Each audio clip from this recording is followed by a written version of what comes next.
ہمارے چینل میں خوش آمدید۔ تو چلیے شروع کرتے ہیں آج کی کہانی۔ آج ڈی این اے کی رپورٹ آنی تھی اور مجھے صبح سے ہی اس رپورٹ کا بے چینی سے انتظار تھا۔ آج دودھ کا دودھ اور پانی کا پانی ہو جانا تھا۔ میری بیوی جو یہ کہہ رہی تھی کہ یہ بچی میری ہے، میں اسے اس بات کا منہ توڑ جواب دینا چاہتا تھا، کیونکہ مجھے پورا یقین تھا کہ یہ بچی میری نہیں ہے۔ میں نے تو آج تک اپنی بیوی کو ہاتھ بھی نہیں لگایا تھا، تو پھر یہ بچی میری کیسے ہو سکتی تھی؟ اسی لیے میں نے ڈی این اے ٹیسٹ کروایا تاکہ جب رپورٹ آئے تو اپنی بیوی کو آئینہ دکھا سکوں۔ میں گھر سے اسپتال کے لیے نکلا۔ بے چینی میرے پورے جسم میں پھیلی ہوئی تھی اور ماتھے پر پسینے کے قطرے نمودار ہو رہے تھے۔ نہ جانے میں اتنا گھبرایا ہوا کیوں تھا، لیکن جیسے ہی میں ہسپتال پہنچا اور ڈی این اے رپورٹ پکڑی تو وہ رپورٹ دیکھ کر میری آنکھیں حیرت سے پھٹی کی پھٹی رہ گئیں۔ میرا نام احمد ہے اور میں ایک 30 سال کا جوان آدمی ہوں۔ ایک بینک میں نوکری کرتا ہوں۔ میری اچھی تنخواہ ہے۔ گھر میں ماں اور ایک چھوٹی بہن ہے۔ گھر اپنا ہے، اسی لیے خوش اسلوبی سے گزارا ہو رہا ہے۔ میرے ابو کا انتقال 2 سال پہلے ہوا تھا۔ ابو ایک بینک سے ریٹائر ہوئے تھے۔ ان کی بھی اچھی خاصی تنخواہ تھی، جس میں رہتے ہوئے امی نے گھر کے اخراجات پورے کیے اور ساتھ ساتھ ہمارے لیے یہ گھر بھی بنایا۔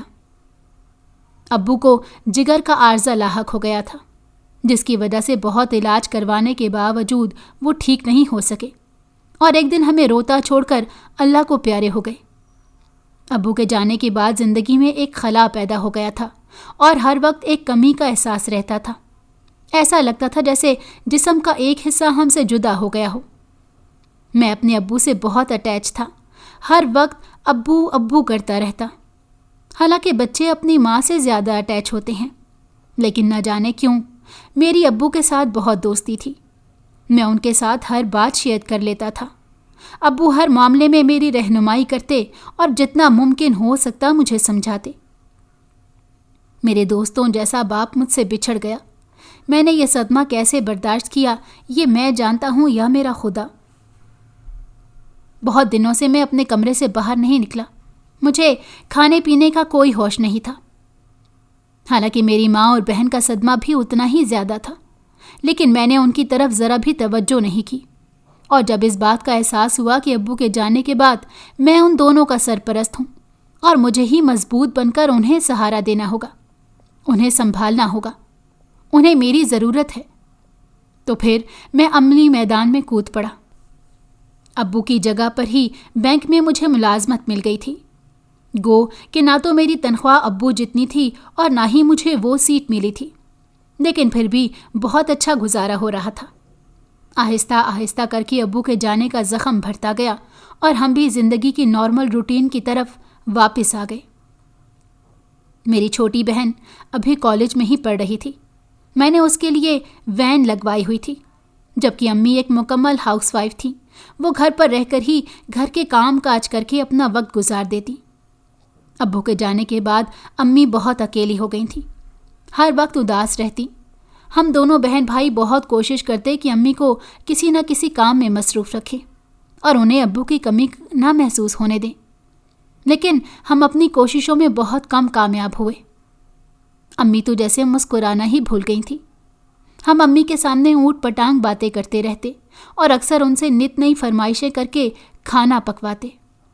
اس سے یہ تو ہوتا کہ وقتی طور پر امی بہل جاتی اور کام میں مصروف ہو کر ان کا ذہن ادھر ادھر ہو جاتا، لیکن جیسے ہی وہ فارغ ہوتی تو پھر ابو کی یاد ان کے اوپر حملہ آور ہو جاتی اور وہ اکثر بے آواز آنسوؤں کے ساتھ بیٹھی رو رہی ہوتی۔ ایسے میں میرا دل کٹ کر رہ جاتا۔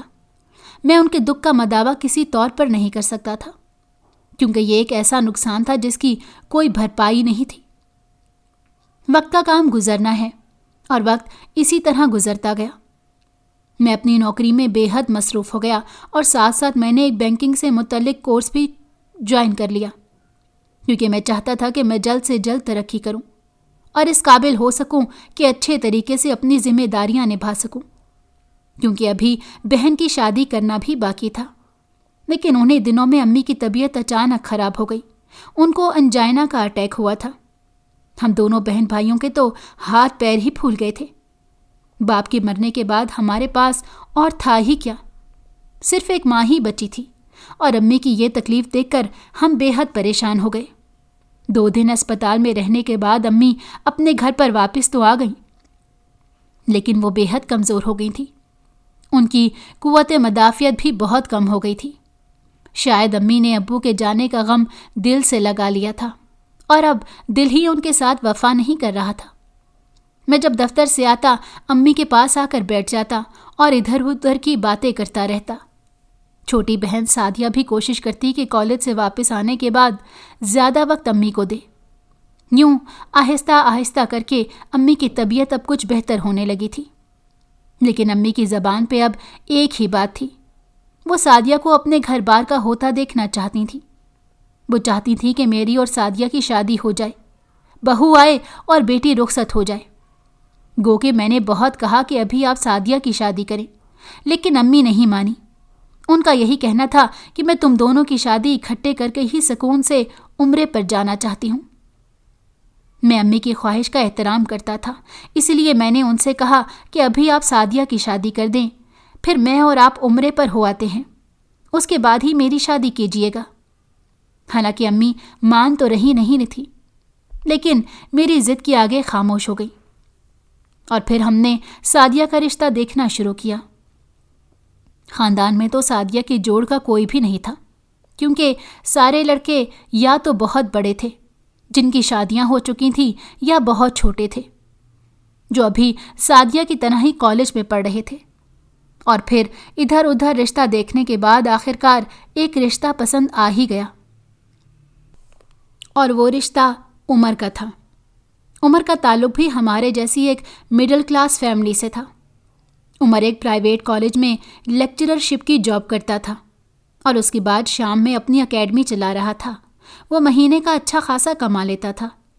خوش شکل لڑکا تھا، محنتی اور ذمہ دار تھا۔ عمر کے علاوہ عمر کا ایک بھائی، بھابھی اور ایک بہن گھر میں تھی، جبکہ ماں باپ کا انتقال ہو چکا تھا۔ بہن کی شادی ہونا ابھی باقی تھی۔ چھوٹی سی فیملی تھی، امی نے استخارہ کر کے سعدیہ کے لیے ہاں کر دی۔ ان لوگوں کا بھی یہی اصرار تھا کہ ہم جلد شادی کرنا چاہتے ہیں، اور ہماری طرف سے بھی یہی کوشش تھی کہ سعدیہ کی جلد سے جلد شادی کر دی جائے۔ یوں دونوں فریقین کی باہمی رضامندی سے شادی کی تاریخ طے پا گئی، اور پھر اس کے ساتھ ہی گھر میں شادی کی تیاریاں شروع ہو گئیں۔ شادی کی تیاریاں کیا شروع ہوئیں، امی کی تو ہر بیماری جیسے ختم ہو گئی۔ وہ ایسے کھل اٹھیں جیسے کہ ابو کے دنوں میں وہ ہوتی تھی۔ امی بہت خوش رہنے لگیں، ہر وقت سعدیہ کے لیے کوئی نہ کوئی چیز تیار کرتی، کبھی اس کے کپڑے لا رہی ہیں تو کبھی فرنیچر کا آرڈر دے رہی ہیں۔ گو کہ امی نے ہر شاپنگ اپنی مرضی اور پسند سے کی۔ سعدیہ کی ایک ایک چیز انہوں نے بہت دل سے خریدی تھی۔ سعدیہ بھی شرمائی شرمائی سی پھرتی، اور میں گھر کے باہر کے سارے کام مکمل کر رہا تھا۔ اور پھر وہ دن بھی آ گیا جب سعدیہ دلہن بن کر ہمارے آنگن سے رخصت ہو گئی۔ رخصتی کے وقت امی بہت روئیں۔ ابو کے جانے کے بعد یہ دوسری بار جب امی ایسے ٹوٹ کوٹ کر رو رہی تھی۔ شاید ہر ماں باپ اپنی بیٹی کی رخصتی پر ایسے ہی روتے ہیں۔ بہت مشکل ہوتا ہے کسی کو اپنی پلی پلائی بیٹی یوں دے دینا، بہت حوصلہ چاہیے ہوتا ہے، اور جب میں خود اس تجربے سے گزرا ہوں تو اب پتہ چلا ہے کہ کتنی مشکل سے لوگ اپنی بیٹیوں اور بہنوں کو رخصت کرتے ہیں۔ سعدیہ کے جانے سے گھر تو بالکل ہی خالی ہو گیا۔ ایک ایک چیز کاٹ کھانے کو دوڑنے لگی تھی۔ ہر کونے سے سعدیہ کی آواز آتی، ابھی لگتا کہ جیسے وہ کچن سے نکلے گی اور چائے کا کپ لے کر آ جائے گی۔ احمد بھائی، یہ چائے پینے، میں نے آپ کے لیے گرم گرم بنائی ہے، آپ کے سر میں درد ہو رہا تھا نا؟ نہ جانے اسے کیسے خبر ہو جاتی تھی کہ مجھے اب چائے کی طلب ہے، اور وہ فوراً بنا کر بھی لے آتی تھی۔ میری پیاری اور معصوم بہن ہر رشتے کے معاملے میں بہت حساس تھی۔ میں نے دل سے سعدیہ کے لیے بہت دعائیں کی، اور اگلے دن اسے خوش دیکھ کر میں مطمئن ہو گیا کہ میری ہر دعا قبول ہو گئی ہے۔ سعدیہ شرمائی شرمائی سی بہت خوش لگ رہی تھی۔ میں نے دل سے اس کی خوشیوں کی دعا کی اور اس کی نظر اتاری۔ میں اب سعدیہ کو خوش دیکھ کر بہت مطمئن ہو گیا تھا کہ سعدیہ کا فرض خوش اسلوبی سے ادا ہو گیا ہے۔ اب میں نے سوچا کہ امی کے ساتھ عمرہ ادا کرنے چلا جاتا ہوں، اسی لیے میں عمرے کی کوششیں کرنے لگا۔ لیکن امی کہنے لگیں کہ ابھی تم رہنے دو، پہلے میں تمہاری شادی کر دوں تو پھر میں، تم اور بہو تینوں مل کر عمرہ ادا کریں گے۔ امی کی بات سن کر میں خاموش ہو گیا اور کہنے لگا، ٹھیک ہے، جیسے آپ کی مرضی، اگر ابھی آپ نہیں جانا چاہتی تو میں اصرار نہیں کروں گا۔ لیکن امی کہنے لگیں کہ اب تم شادی کے لیے بھی ہاں کر دو، سعدیہ تو خیر سے اپنے گھر رخصت ہو گئی ہے، اب تم بھی ہاں کر دو۔ لیکن میں نے امی کی بات سن کر کہا کہ ابھی تو 1 مہینہ ہی ہوا ہے سعدیہ کو یہاں سے رخصت ہوئے، اور آپ اب میری شادی پر اصرار کر رہی ہیں۔ ابھی کچھ وقت تو رک جائیں، سعدیہ بھی ذرا اپنے گھر میں سیٹ ہو جائے، اور تب تک ساتھ ساتھ تھوڑی شادی کی تیاری بھی کر لیں اور آپ لڑکی دیکھ لیں، لیکن ابھی 1 سال سے پہلے شادی کا نام نہ لیجیے گا۔ میں نے امی سے کہہ دیا تو امی بھی خاموش ہو گئیں اور کہنے لگیں، ٹھیک ہے، جیسے تمہاری مرضی۔ اب امی نے ارد گرد لوگوں کو میرے رشتے کے بارے میں کہنا شروع کر دیا تھا۔ امی ہر ہفتے 1 آدھا رشتہ ضرور دیکھنے کے لیے جاتی، لیکن ابھی تک انہیں اپنا گوہر مقصود نہیں ملا تھا۔ سعدیہ کی شادی کو 6 ماہ کا عرصہ گزر چکا تھا، اور امی نے گھر پر ہی میری شادی کی تیاری شروع کر دی تھی۔ وہ ابھی تک رشتے ہی دیکھ رہی تھی، لیکن انہیں کوئی مناسب رشتہ نہیں ملا۔ اسی دوران میرے دور کے رشتہ داروں میں ایک شادی آ گئی۔ شادی دوسرے شہر میں تھی۔ امی نے مجھے اصرار کر کے بھیجنا چاہا، لیکن میں امی کو اکیلا چھوڑ کر نہیں جانا چاہتا تھا، اسی لیے میں نے امی کو بھی اپنے ساتھ تیار کر لیا اور ہم دونوں ماں بیٹا شادی اٹینڈ کرنے کے لیے چلے گئے۔ شادی بہت اچھی اور بہت دھوم دھام سے ہوئی تھی۔ ہر رسم کی گئی اور ہر طرح سے دولت کی خوب نمائش کی گئی۔ یہ انکل دراصل میرے ابو کے کزن تھے اور کافی امیر تھے، کیونکہ کافی سال یہ لندن میں رہ کر آئے تھے اور بہت دولت کمائی ہوئی تھی، اسی لیے اب اپنی بیٹی کی شادی میں اس دولت کو دکھانے کا خوب موقع مل رہا تھا۔ مجھے یہ سب اچھا تو نہیں لگ رہا تھا، لیکن میں اپنے مرے ہوئے باپ کی وجہ سے مجبور تھا۔ میں ہر رسم میں، ہر کام میں پیش تھا، تاکہ انہیں یہ نہ لگے کہ میں صرف مہمانوں کی طرح آیا تھا۔ یہاں پر امی کو خاندان کے اور بھی بہت سارے لوگ مل گئے، جن سے کئی سالوں سے ملاقات نہیں ہو سکی تھی۔ یوں ہم نے شادی پر بہت انجوائے کیا۔ شادی پر کافی لڑکیاں بھی آئی ہوئی تھیں، اور امی ہر دوسری لڑکی مجھے دکھا کر مجھ سے اس کے بارے میں رائے لینے لگتی، اور پھر میں تو باقاعدہ اس بات سے چڑ گیا، امی آپ کیا ہر لڑکی مجھے دکھا کر اس کے بارے میں رائے لینے لگتی ہیں؟ آپ کو جو لڑکی پسند ہے مجھے اس کا بتائیں، پھر میں اسی کو اس نگاہ سے دیکھتا ہوں۔ میں نے کہا تو امی ہنسنے لگیں اور کہنے لگی، میں تو تمہاری مرضی اس لیے جاننا چاہتی ہوں تاکہ تم اپنی پسند سے شادی کرو، لیکن اگر تمہیں میری ہی پسند کی لڑکی سے شادی کرنی ہے تو ٹھیک ہے، میں خود ہی تمہارے لیے لڑکی پسند کر لیتی ہوں۔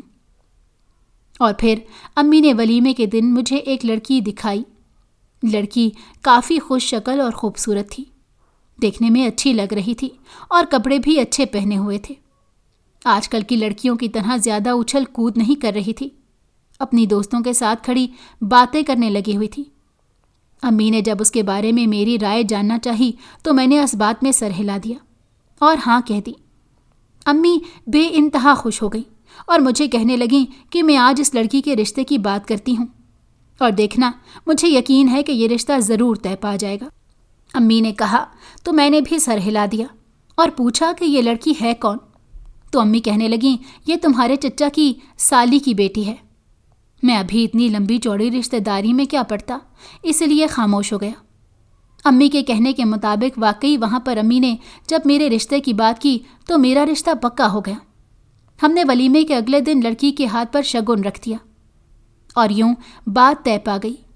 امی نے خاندان کے بڑے لوگوں کو بیچ میں شامل کر کے شادی کی تاریخ بھی طے کر لی، کیونکہ وہ یہی چاہتی تھیں کہ جلد سے جلد میری شادی ہو جائے۔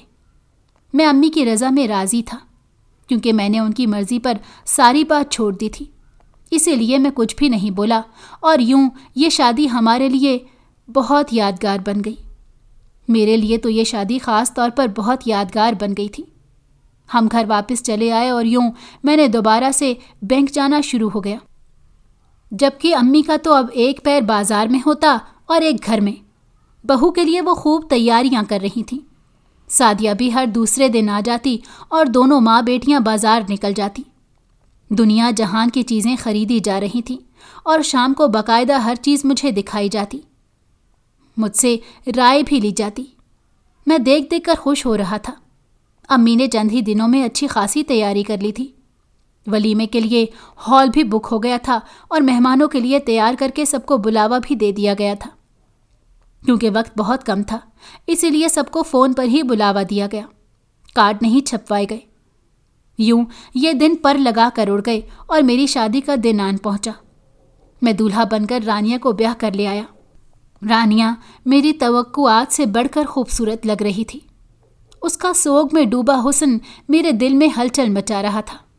مجھے معلوم تھا کہ لڑکی جب بھی رخصت ہو کر آتی ہے تو اس طرح سوگوار ہوتی ہے۔ میں نے سعدیہ کو دیکھا تھا، کس طرح وہ روتے ہوئے یہاں سے گئی تھی، اور اب رانیہ بھی اسی طرح اداس اور غمزدہ تھی۔ میں نے رانیہ کے ساتھ ادھر ادھر کی باتیں کر کے اس کا دل ہلکا کرنے کی کوشش کی، لیکن وہ خاموش رہی۔ میں نے اسے اس کی شرم سمجھا اور منہ دکھائی میں اس کو لاکٹ پیش کیا۔ میں چاہتا تھا کہ میں اسے وہ لاکٹ خود پہناؤں، لیکن اس نے مجھے اجازت نہیں دی اور کہا، آپ پلیز اسے دراز میں رکھ دیں، میں بعد میں خود ہی پہن لوں گی۔ اس کی بات سن کر میں چپ کر گیا۔ تاہم میں پھر بھی اسے اپنی عادات اور پسند ناپسند کے بارے میں بتانے لگا، کیونکہ میں چاہتا تھا کہ اسی طرح باتوں کے دوران رانیہ بھی مجھ سے بے تکلف ہو کر اپنے بارے میں بتائے۔ لیکن وہ چپ کر کے میری باتیں سنتی رہی، اور جب میں خود ہی بول بول کر تھک گیا تو میں نے اسے کہا، رانیہ تم اپنے کپڑے تبدیل کر لو اور ایزی ہو جاؤ۔ وہ فوراً اپنا لہنگا سنبھالتی اٹھی اور کپڑے تبدیل کر کے میک اپ صاف کر کے آ گئی۔ تب تک میں بھی اپنے کپڑے بدل چکا تھا۔ بیڈ کے ایک کنارے پر وہ ٹک گئی اور دوسرے کنارے پر میں لیٹ گیا۔ وہ کچھ بھی نہیں بول رہی تھی، بالکل چپ چاپ اور غمزدہ سی تھی، جبکہ میں بھی خاموشی سے اپنی طرف لیٹ گیا۔ لیکن کچھ دیر بعد فطری جذبات سے مغلوب ہو کر میں نے رانیہ کی طرف ہاتھ بڑھایا اور اسے اپنے ساتھ لگانا چاہا، لیکن وہ تو جیسے بدک اٹھی۔ میں نے چونک کر اسے دیکھا اور پوچھا، کیا ہوا؟ تو وہ کہنے لگی، میں ابھی آپ کے قریب نہیں آ سکتی۔ ہمارے درمیان ابھی میاں بیوی کے تعلقات قائم نہیں ہو سکتے، کیونکہ میرا علاج چل رہا ہے۔ میرے ساتھ ایک مسئلہ تھا جس کا میں علاج کروا رہی ہوں۔ جیسے ہی وہ علاج ختم ہوگا میں آپ کو بتا دوں گی۔ دبے دبے لفظوں میں رانیہ نے مجھے اپنے قریب آنے سے منع کر دیا تھا۔ میں اس کی بات سمجھ گیا اور خاموش ہو گیا، اور پھر اسے کہا، ٹھیک ہے، جب تک تم نہیں چاہو گی میں تمہارے قریب نہیں آؤں گا۔ میں نے اپنا تکیہ اٹھایا اور اٹھ کر صوفے پر جا کر لیٹ گیا اور رانیہ سے کہا کہ تم بھی آرام سے سو جاؤ۔ مجھے صوفے پر لیٹتا دیکھ کر وہ بھی آرام سے بیڈ پر لیٹ کر سو گئی، لیکن میری آنکھوں سے نیند کوسوں دور تھی۔ اگلے دن صبح کے وقت میں بہت چپ چاپ تھا۔ امی نے اس بات کو محسوس کیا اور مجھ سے پوچھنے لگیں، کیا ہوا ہے احمد؟ تمہاری طبیعت تو ٹھیک ہے، تم آج بہت چپ چپ ہو۔ تو میں نے انہیں سر درد کا کہہ کر ٹال دیا۔ امی نے فوراً مجھے چائے بنا کر دی اور کہا، ابھی کچھ دیر آرام کر لو، پھر مہمانوں کا آنا جانا تو لگا رہے گا، اور شام کو ولیمے کی تقریب بھی تو ہے۔ میں چپ چاپ امی کی شکل دیکھتا رہ گیا، لیکن کچھ بولا نہیں، اور سر ہلا کر اپنے کمرے میں آ گیا۔ چائے پی کر میں دوبارہ صوفے پر لیٹ گیا، اور کچھ دیر بعد میری آنکھ لگ گئی۔ رانیہ ابھی تک سو رہی تھی، لیکن جب میں دوبارہ سو کر اٹھا تو وہ کمرے میں موجود نہیں تھی۔ اب میں پہلے کی نسبت کافی فریش تھا۔ باہر آیا تو محلے کی کچھ خواتین رانیہ سے ملنے کے لیے آئی ہوئی تھیں۔ یوں 2-4 مہمان آتے اور 2-4 چلے جاتے۔ سارا دن اسی مصروفیت میں گزر گیا۔ ولیمے کی تیاری شروع کر دی۔ ولیمہ بھی اچھے طریقے سے ہو گیا۔ رانیہ اور میں ابھی بھی ایک دوسرے کے لیے اجنبی تھے۔ ہماری ابھی تک ایک دوسرے سے کوئی بات نہیں ہوئی تھی۔ ولیمے کے بعد زندگی اپنی روٹین پر آنا شروع ہو گئی۔ تاہم امی نے ابھی رانیہ سے کوئی کام نہیں کروایا تھا۔ وہ کہہ رہی تھی کہ بہو کو پورا 1 ماہ آرام دوں گی، اس کے بعد ہی میٹھا پکوا کر پھر کام پر لگاؤں گی۔ میں ان دونوں کے معاملات میں نہیں آنا چاہتا تھا۔ وہ جیسے مرضی اپنے معاملات کو چلائیں، اس میں میری کوئی دخل اندازی نہیں کرتا تھا۔